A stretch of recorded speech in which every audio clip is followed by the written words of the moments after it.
Okay, welcome back everyone.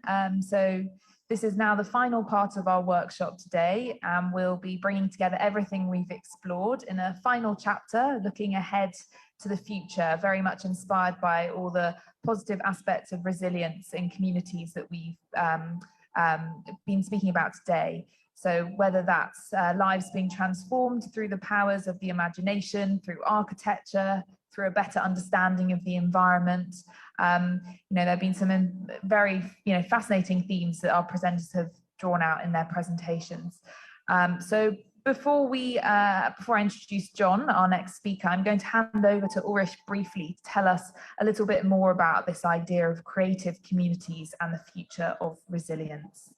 Yeah, this was it's a radical shift in a way as regards the topics. The future of resilience also relates to beauty. This might sound very, very remote at first sight, but only at the first sight. We need architecture, real architecture for communities. And the architecture relates to placemaking. And if we consider the recent technology-centered and functionalist mindset as regards architecture, we have to speak about beauty, about another kind of architecture again. Again, because in former historical periods before modernity, this notion of proportion, of human proportion, of beauty was in discourse. And therefore, this presentation from John Marks coming now is a kind of final conclusion and relates very direct to the future of resilience. Okay, so to introduce John Marks more formally, John is an architect and co-founding principal and chief artistic officer of the firm Form for Architecture in San Francisco, California. He's responsible for developing Form for Architecture's design vision and philosophical language. Form for Architecture has received over 174 design awards, and in 2017, John became a laureate of the American Prize for Architecture, which is one of the highest public tributes for architecture in the United States. So we're delighted to have you join us today, John. Thank you for being here. And if I could invite you to please share your PowerPoint presentation, that would be great. Thank you. Great, thank you, Flora. Interestingly enough, I'm going to start with beauty, and hopefully if I finish in time, I'm going to end with trash, which will be an interesting juxtaposition. I've got a lot of slides, so I'm going to go through them rather quickly, just in the interest of time. Anyway, as Flora said, Form for Architecture, we were formed 23 years ago. There were 4 of us originally, now there are 3, one of us retired. When we converted to 3, we shifted to a different sense of the direction of the office, and this is where it relates back. Our new vision statement is, in order to return a sense of humanity to design, we advocate for a rebalancing of modernism with emotional meaning and poetic design. So the world is in crisis. As we all know, there's a lot of issues that we're all dealing with, a lot of technological issues. These are really quite important. And that is what's going to help us make it through all of this and hopefully to a very wonderful and progressive future. It's very common when you get into this discussion about beauty and its relationship to sustainability is to think that beauty is a rather superficial concept. And Christina Murray said in her new incarnation as an editor, it's time for architects to choose ethics over aesthetics. And I would say, that's largely true, but it misses a very important point. And that's about how emotionally driven we are as creatures. And I think it inspired me to come up with a phrase that I think pulls this together. The most sustainable things in life are those things you won't throw away because you love them too much. And in a sense, you will fight for and preserve and create the things that you love. And I think that's something that's really quite important, and we miss that. So in a sense, I'm advocating for lovable cities and lovable communities, and not just the physical environment, but the way that the communities work together with each other. So it's all about a balanced dynamic. In the sustainability world, we've done a lot of sustainable buildings. This is an example of one in India, the shape of lotus blossoms. But what are we advocating for? So we're advocating, again, for rebalancing of modernism towards an architecture of abundance. And this started several years ago in 2015, when we won the American Prize. I started with a poem. We ask ourselves, when did the world become so gray? When did the public fall out of love with the built environment? When did our profession polarize so deeply between the pragmatic and the self-indulgent? When did we begin to neglect the people we pledged to care for? We could debate the causal merits of modernism in this disconnection, the difficulty in translating a minimalist approach to a wider culture. But have we exhausted the conceit yet that the public just needs to catch up? So this disconnection, even Forbes magazine quoted Frank Gehry as saying 98% of the architecture day has no respect for humanity. Now, some people and a lot of people in the public blame the Starchitects for this. And I think that's a little misguided, because Starchitects, they do maybe 1/10 of 1% of the buildings in the world. They provide vision, they provide interest, and yes, they can be a little self-indulgent versus self-expressive sometimes, but they serve a great purpose, because in my world, the enemy is not the Starchitecture and that creativity, it's this.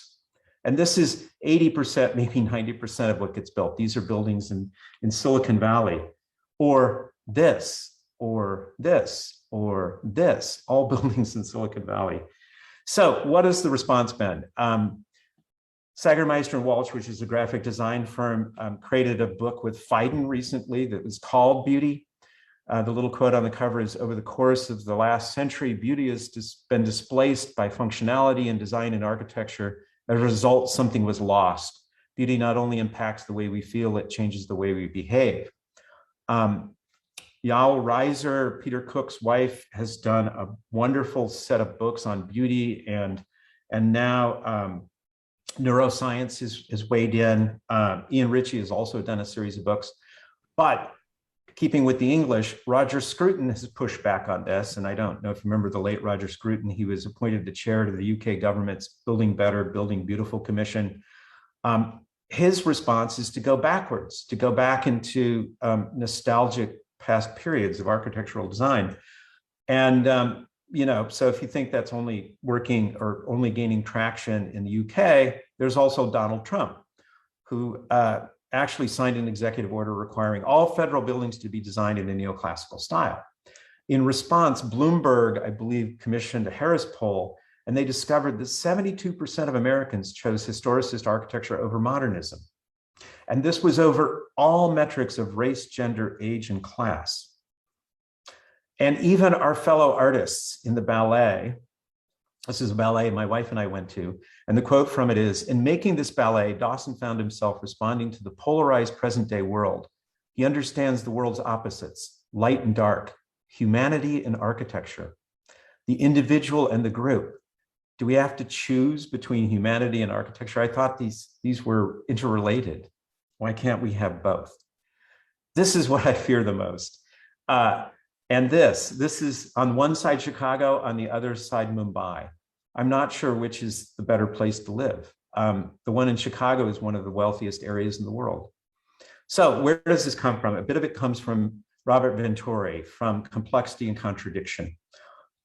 He started out opening up the world in the postmodern way. I like complexity and contradiction in architecture, and wanted to go work against the puritanically moral language of the orthodox modern architecture and provide richness of meaning rather than clarity of meaning. However, as an intellectual, he kept to that. And in the second sentence, he took all of our emotional ability to be artists away. I do not like the incoherence or arbitrariness of incompetent architecture, nor the precious intricacies of picturesqueness or expressionism. So leads to the statement, architects have not been allowed to design beautiful buildings in the last 50 years. It's an odd thing. Robert Venturi wrote Complexity and Contradiction in 1966. The Temptations made a song famous called Beauty is Only Skin Deep. And this changed the world for a lot of people, but it had a very negative effect in the architecture profession and the fine arts institutions. And this was reinterpreted to mean that anything that was beautiful was de facto superficial. And we've been living with that notion that beauty doesn't matter. It turns out it does. So this might go all the way back to Descartes. We have the idea, Descartes uttered the words, I think, therefore I am. The problem with that, well, the advantage of that is the Enlightenment means we have science, we have technology, we have vaccines. But for the last 380 years, have we deluded ourselves into believing that thinking was the highest order of human accomplishment? I would rather say perhaps feeling. So instead of I think, therefore I am, I feel, therefore I am. But I don't think feeling goes far enough. I think it should be I care, therefore I am. So how can we make people care about their environments at a greater level than they do today? This idea of the linear, logical, verbal thought process versus a non-linear, intuitive, and visual, creative process is part of this dynamic.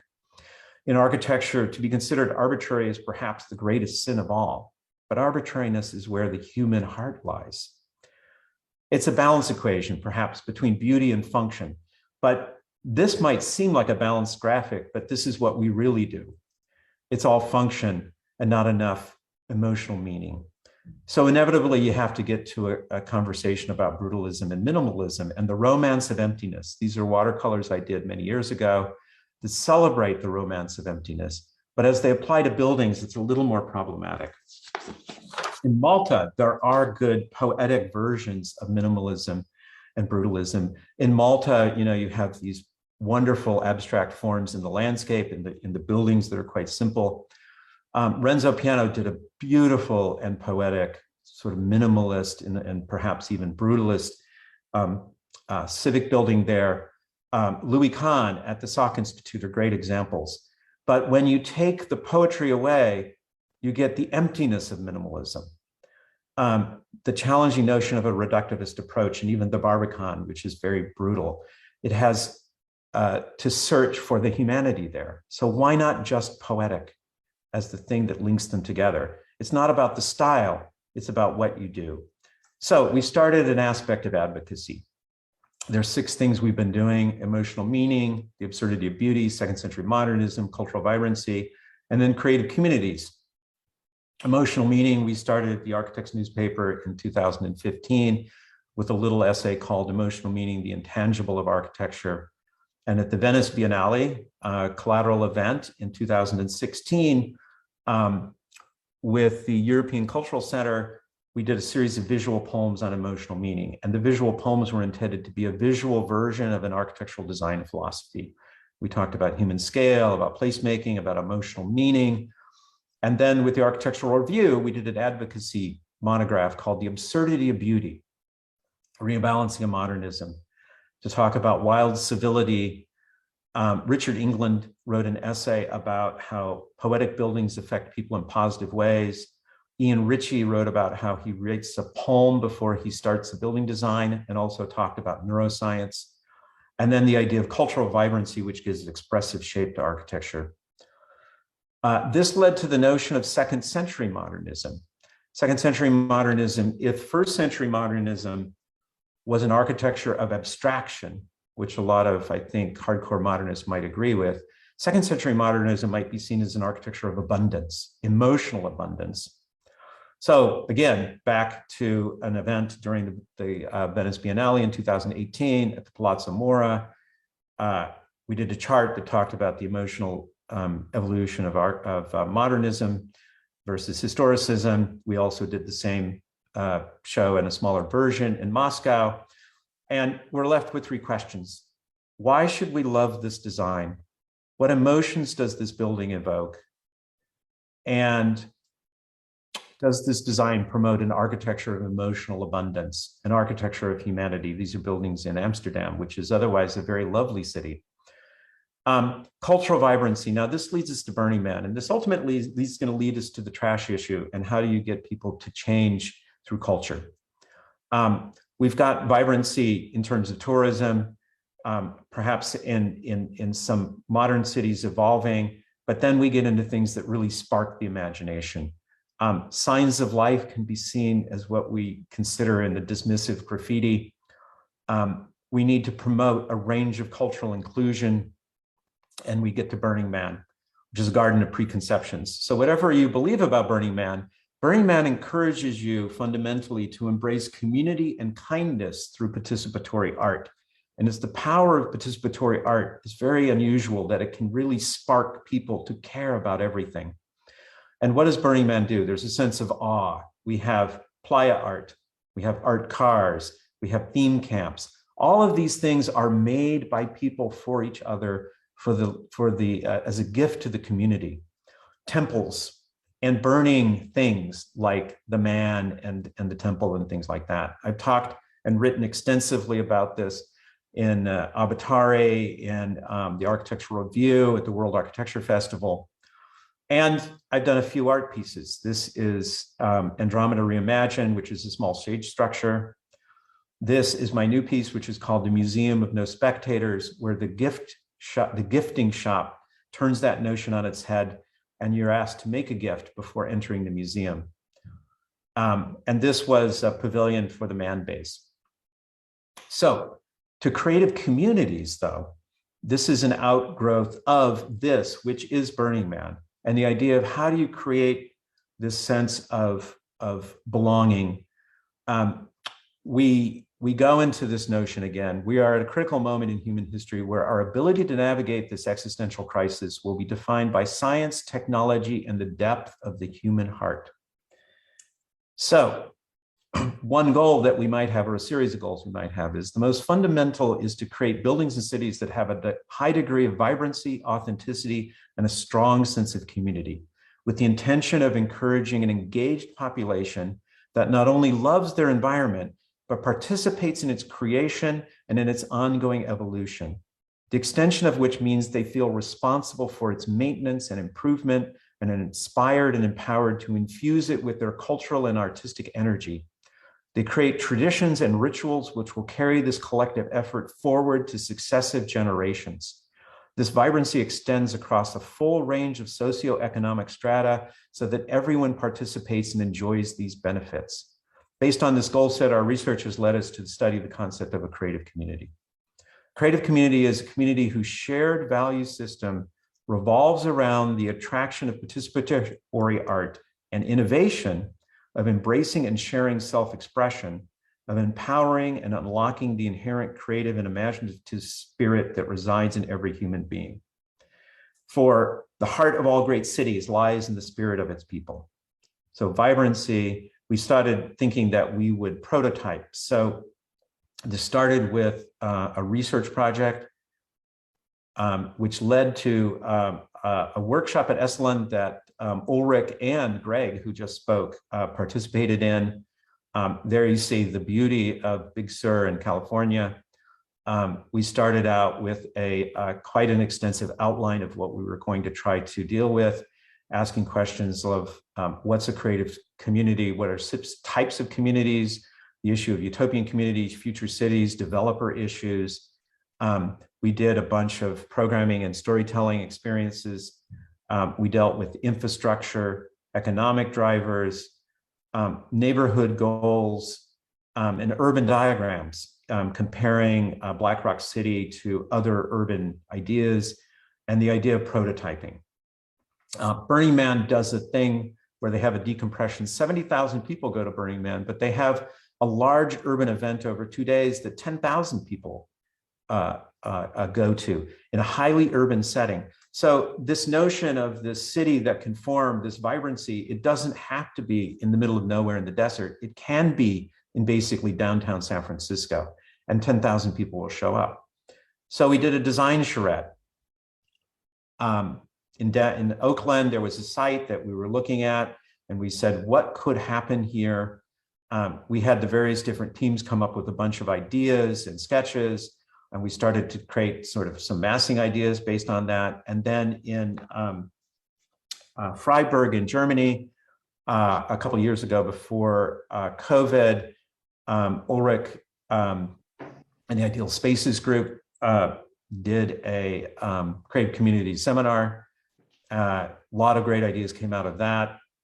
And then eventually, this led to a project I've been working on that is a very stealthy design competition, but it's the idea of creating this sort of city at scale. So a scale of 500,000 people. In its golden moments, a great city needs to create more culture and innovation than it consumes. So we started studying creative communities at a city scale. And the idea was to break it down into smaller subunits.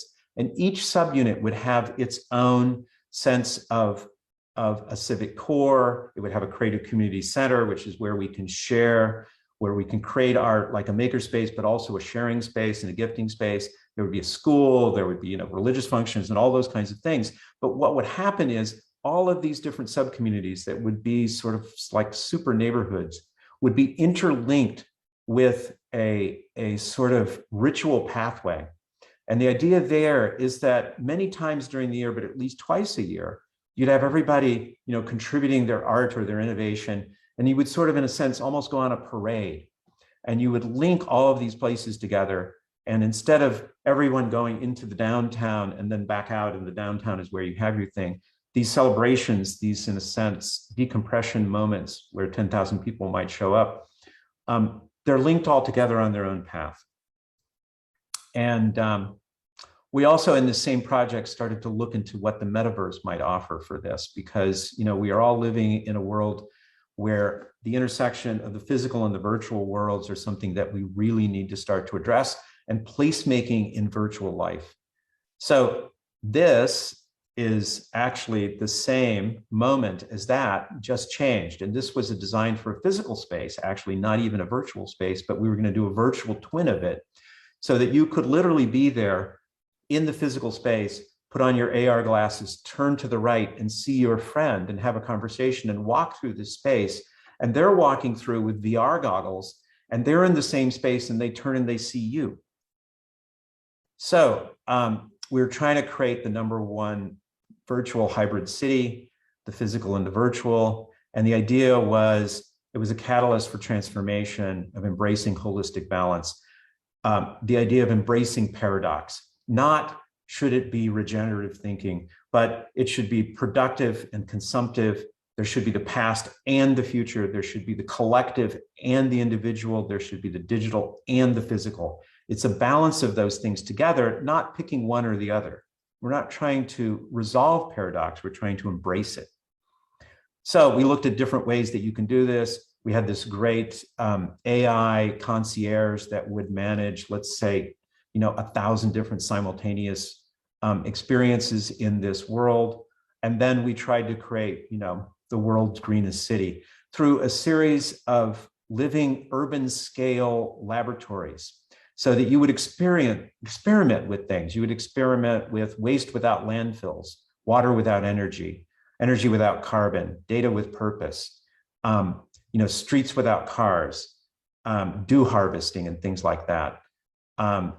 All kinds of different ways that if you were starting a city from scratch to go beyond Masdar, to see what you could do, but using the city as an actual experimentation moment. Water and energy and all those kinds of things that we would localize. So the idea was local energy production, local waste collection and reuse, and local energy storage.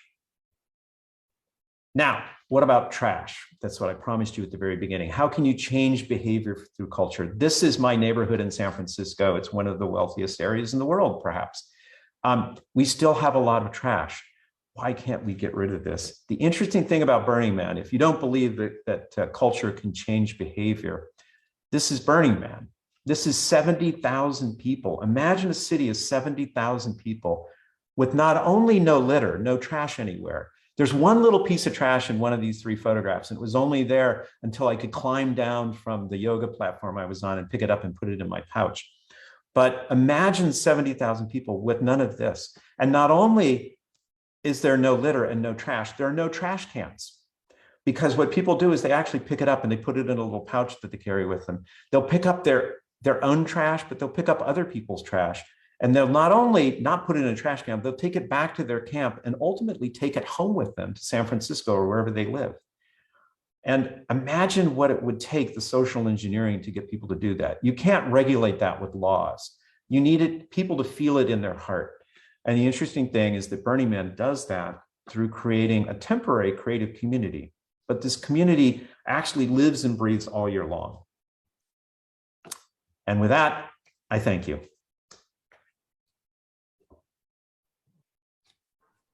Gosh, thank you, John. That was brilliant. I don't even know where to start. I mean, you've shown us some fantastic examples of how we can start driving change by creating emotionally resonant buildings and cities that are really community focused. And I think that example at the end with the trash, I mean, it speaks volumes. I think it's fantastic, and it goes to show that if people are willing and they believe in something, then yes, change can happen. So really positive way to end our workshop today.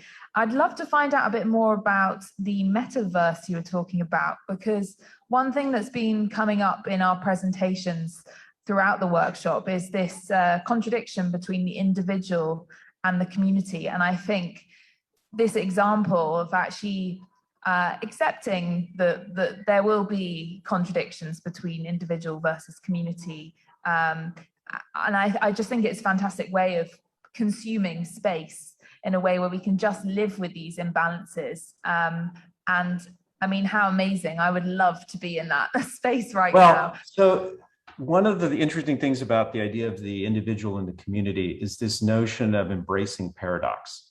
So if you say you want to resolve paradox, you have to pick one or the other. In architecture, we went through a long, long period where the white heroic male was the model for design. Now we're in sort of a very highly collaborative period where vision has been sort of put on a shelf, individual vision, self-expression, and it's what this kind of communal group can do. And I believe that the future is the ability to embrace both of these things, kind of a both and scenario, so that you have vision and collaboration.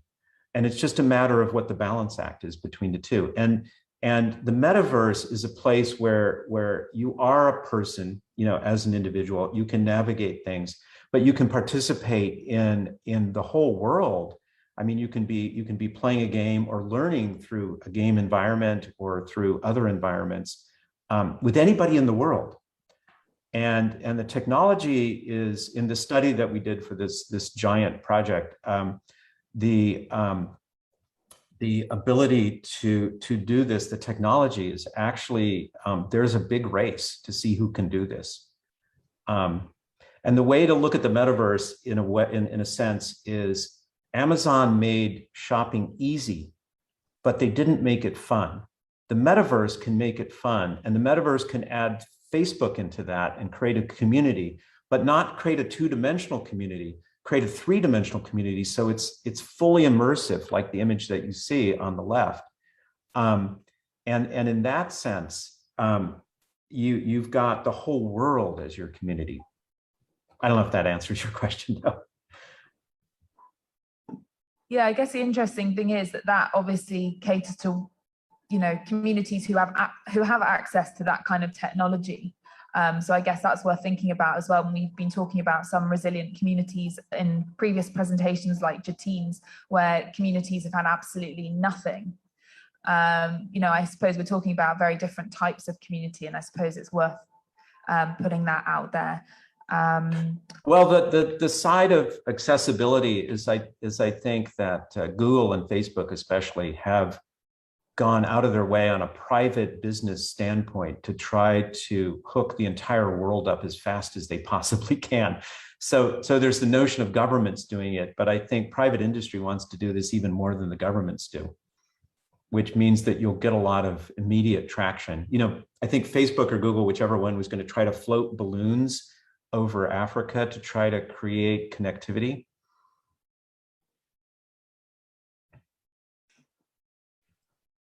So if anyone has any questions, please do unmute yourself and ask John. Alternatively, you can drop the questions in the chat. I have a question. Is this project about creative communities, is this still ongoing, also related to this metaverse aspect, or is the project has been concluded? That project has been concluded, but it's our intention to take this to the next level and start doing research and prototyping using the research we did as a base. What was interesting was we assembled an incredible team of people outside of the architectural world. We had people who were even so far as cryptocurrency experts, because all of these things tend to be interrelated at the moment.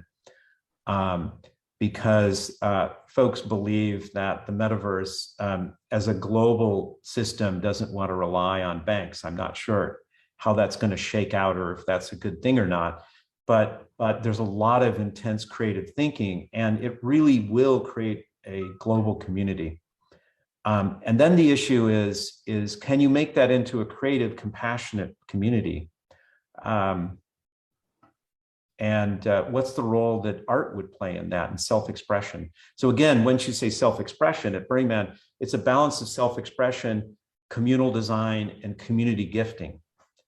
So it's not just the person going out and doing investment grade art just for the sake of making money. At a level below that, the power of human creativity and self-expression is amazing. Okay, in this respect, I want to come back a bit provocative, admittedly, a bit provocative. I want to come back to Flora's question. In the case of the people engaged in a project like Jetine's project, what happens if, let's say, 90% of the human population just have no accessibility to these means of expression? Well, I have to say I didn't do the research on trying to figure out how much of the world is connected at the moment, but I thought that the percentage was currently quite high. But did somebody have a statistic on that? Is it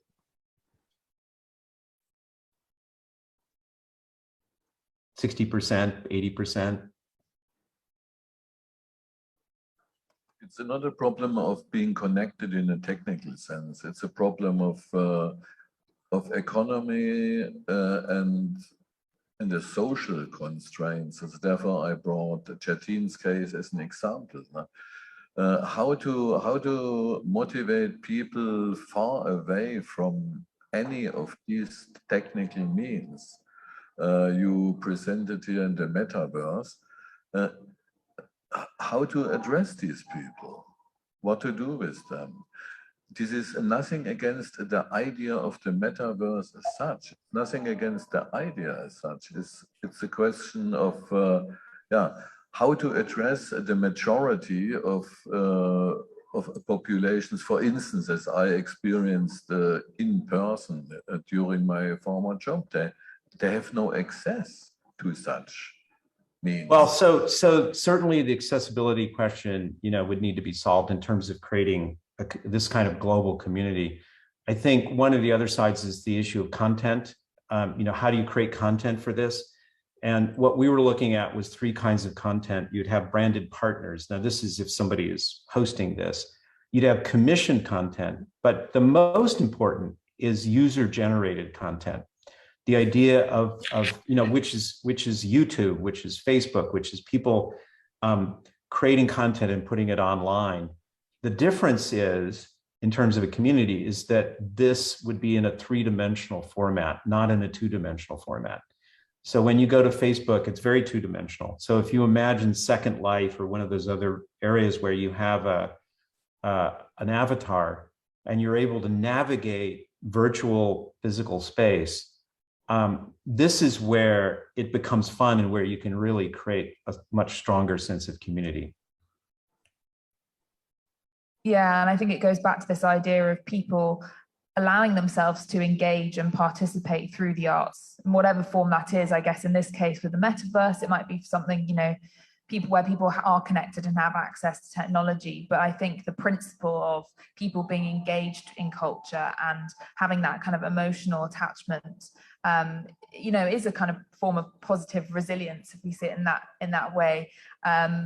So I see that Greg has his hand raised. I'm going to hand over to him so he can ask his question. Thanks. Hi, thanks, Florian. Thanks, John. Great to see you. Thanks for the great presentation. Yeah. Sticking with this metaphor, with the metaverse part of your presentation, obviously a very timely topic in terms of just the news the last few days ago about Facebook's planning on hiring 10,000 people in Europe to expand the implementation of the metaverse and all the implications that go with that, but in terms of presumably that that will be a partnership and respecting the European Union's higher standards of data and privacy and data sharing and how one's data is used and control over data and even income from your own data, and all of that coming within days or weeks of the other turmoil with respect to the Facebook files and the way that that company in particular is behaving. But then there's implications in terms of the Google's data, Microsoft's data, and how all of that will come together in this metaverse. So I realize that's a lot going on there. I'm wondering to what extent are you thinking about that, or how that may or may not impact your work? Or yeah, interestingly enough, the group that we are working with had a lot of experience in that infrastructure side, and they were constantly correcting us because we'd say, we're going to create the metaverse. And they say, no one is going to create the metaverse. It's like the internet. So Facebook didn't create the internet. Google didn't create the internet. But the thing is, you're going to have portals. And certainly Google is a portal to the internet. Facebook is a portal to the internet. Hopefully, there will be a common language and protocols so that you can have multiple ways to get in to the metaverse. And again, the metaverse is the physical and the virtual overlapping. It's not just the virtual, but it's the physical and the virtual overlapping. And so a key aspect of that when we were doing the study is, do you have localized distribution of these sort of like mini immersive environments that are in different cities, and they're linked to a bigger thing so that you can be in a physical space and then navigating these bigger things. I mean, you imagine if Google took that airship hangar that they have in Moffett Field, and they covered it with, on the inside, with LED screens, and you were in a giant holodeck. How interesting that experience would be. And then you could have an equal experience online with a person that's in that physical environment. So the physical and the virtual, but hopefully it's like the internet, it's a common platform. Now, unfortunately, even with the internet being a common platform, you have these giant companies that have sort of taken it over. And that's going to be a struggle that we're all going to have, because if it goes the same way, it's going to take, in the case of the internet, it was the US Defense Department that kept it distributed, right? There is a real worry. We should all be concerned, I think, about the metaverse, because it's actually, I believe, much more powerful than the internet. Because once you get into that three-dimensional world, it's really compelling. I mean, this last year, there were a bunch of Burning Man virtual worlds, and they were very compelling. Yeah, well, I guess I imagine you know a bit of your Neil Stephenson, and he's been describing this world for over 20 years. So, oh yeah, well, yes, and for people that want to know, the metaverse came from a book called Snow Crash, and an excellent book. Yeah. Thank you very much, John. Yeah, thanks, Greg. Okay, I will go to another question relating back to our general topic of resilience. What's about the relation between an intended global community, which is utopian aim in the positive sense, I have to address it in a positive sense. What is about the relation between this intended global community and resilience? Is that a question in general or to me? To you. Oh,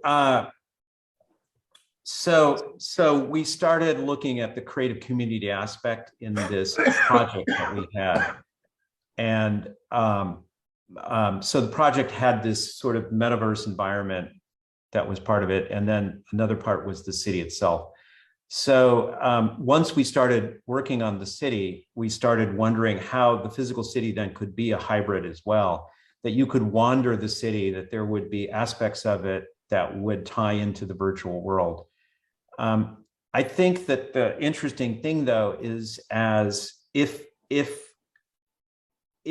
the world keeps becoming more and more urban and keeps becoming sort of, in a sense, maybe disassociative, in the sense that, you know, you don't go outside as much, you're not out in nature and things like that.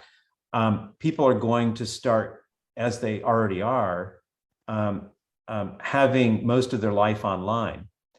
I think the dynamic between that is we were hoping in this particular city, the dream was that people would come for this giant virtual event, but that the city itself as a creative community, as a physical environment, because of the permission to be self-expressive and the delight in that self-expression and the way that the community is set up, that physical community would become much more resonant and much more famous, let's say, than this big virtual experience that they wanted us to do.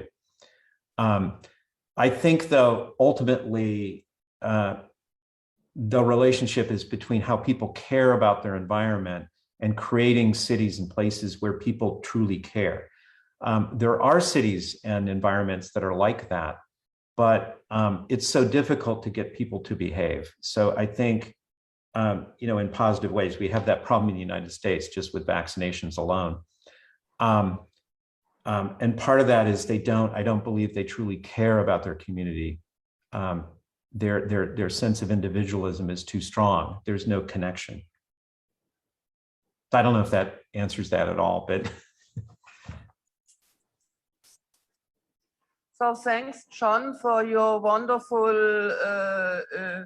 pictures. I think you could be an excellent teacher for governments and for building companies to become another image, what is architecture for people. What do you think about the book and about such a role? Oh, about what? Shall I ask again? What was the actual question? I'm sorry. Oh, okay. The original part was quite delightful, but what was the actual question? I think governments in the world, they don't think about your thinkings about architecture, also not building companies, the big companies in the neoliberalism, capitalism, which are building houses and places and shopping malls.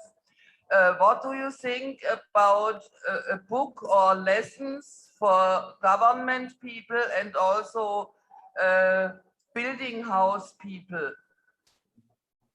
Yeah, we're in my office. We're talking about doing an advocacy monograph that would try to change that dynamic.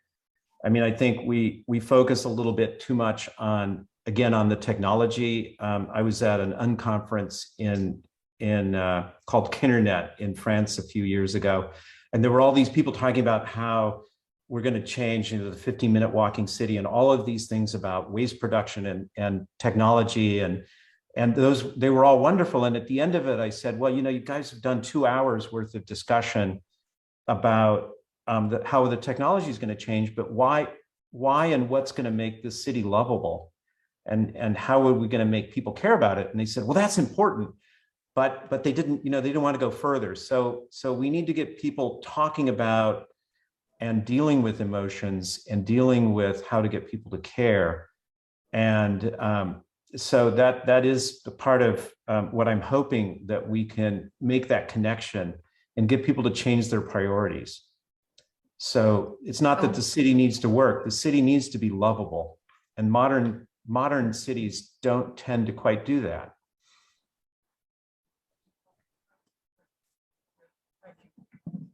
Yes, I have maybe two questions here. Thank you for a wonderful presentation. Do you think that metaverse could be a threat to democracy? I mean, some people think that social media is that right now, threatening our democratic values. Well, in which way would it be challenging democratic values? I'm curious. I mean, well, right now we see that Facebook, for instance, has a lot of, at least. Oh, yes. Yeah. So it's very important that just like with the internet, it has to be an open source environment, so that it's not just Facebook and Google and those folks that you sort of pay to get in through either data analysis, so that they're predicting your patterns, and you sign kind of the agreement that they always ask you to sign, which basically sells all of your data. Nobody reads those things, they're too long. So there needs to absolutely be public discourse, public discussion. I think that if you can get an open platform, which is incredibly critical, so that any little company, any startup, any person that wants a presence in the metaverse can create that, I think that there is an even greater sense of the ability to have a global world of, imagine simultaneous translation, which a lot of gaming engines have developed, where you're talking to anybody, you're talking in your native language and they're talking in their native language, but you can hear each other. It's translated. The idea of people and worlds coming together can make us all understand that, for example, resiliency is a global problem.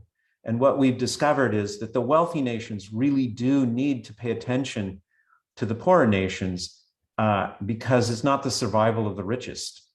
We're a global community. And I think the metaverse has an opportunity to really expand that sense of global community in addition to local community. The issue will be, will local communities lose their cultural vibrancy, their identity, by everything being in the universe and being sort of universal and not site specific? Thank you very much. And we just have a comment here from Alessandro Scarfi, thanking you, John, for mentioning the opportunity to embrace, not solve, a paradox, and also for suggesting I care, ergo sum, as a leading principle of inhabiting the same community. And I completely echo that. I think it's fantastic, this idea of that we can sit with these discomforts. And I think that's also what we've been discussing throughout our workshop today in terms of resilience. I'm wondering, because we've only got a few minutes left of our workshop today, whether we might wrap up our discussion of this topic, creative communities. And on that note, I'll hand over to Ulrich to wrap up and also summarize our workshop today. And thank you very much, John, for your presentation and answering the questions. Thank you for the opportunity. Yeah. John, many thanks. Despite my questions, many thanks. This is a promising approach. We can continue this discussion anyway. For now, as Flora already indicated, due to the time confinements we are the victims of, we have to close the shop, unfortunately, our workshop. And therefore, I wanted to make a very short compilation wrap up. So what we deliberately tried by the very structuring of this workshop today is to illuminate and to look at different general domains which resilience is covering, in our opinion. And therefore, we try to start with the systemic context, so the existing socio-economic and social-cultural system we are all embedded in. This was the presentation of Khalid. And then to continue to the utopian aspect inherent to any movement and any idea about resilience. And very interesting in terms of your presentation, John, was, in my eyes at least, this utopian aspect has been is living through a new kind of renaissance, apparently. To continue with this wrap up, and this also shows that the interconnections between our thematic fields, despite they look a bit apart at first sight, but they are connected. We have this systemic context we all want to overcome via resilience. We have this utopian move. We have, sir, this very, very interesting concrete case studies presented from Jatin and Sam Olsen about real life communities to be really created or generated as resilient ones. We have the interesting approach from Gregory Delorme about the larger scale system and the needs for establishing resilience on a larger scale. And last but not least, we had your presentation, John, with this beauty on the one hand, as to rethink in a positive sense, to rethink traditional, further developed core values that should make up architecture. And in this whole array, we deliberately want to invite you, as the listeners, to invite you to continue with this kind of discussion. We can offer from our side, we can offer the possibility to participate on idle spaces on our website. Also, we just contact us, and we consider to have some smaller scaled discussion-like workshops in the future as a kind of podcast, which we already started, but we extend this podcast idea into smaller scaled discussion on certain themes, which we had today on a larger scale in our workshop. Many thanks to all the participants, and many thanks for listening to us. Yes, thank you to everyone for joining us today, especially to our presenters. We've had some fantastic presentations, all looking at resilience from a different perspective. And I hope that everyone has taken lots away from today's workshop. And do please get in touch with us if you have any follow-up questions or would like to get involved in the work of Ideal Spaces Working Group. As you can see on the slide here, we are running a podcast series at the moment, also an interview series. As you'll see from some of these screenshots, several of our presenters from today's workshop have already had discussions with us on the podcast, so I do invite you to go and listen to them. You can access the podcast via Spotify, Apple or Google Podcasts, and please do, yes, get in touch if you've got an interesting project to share or just would like to collaborate with us. So on that note, thank you everyone here today, and have a good evening.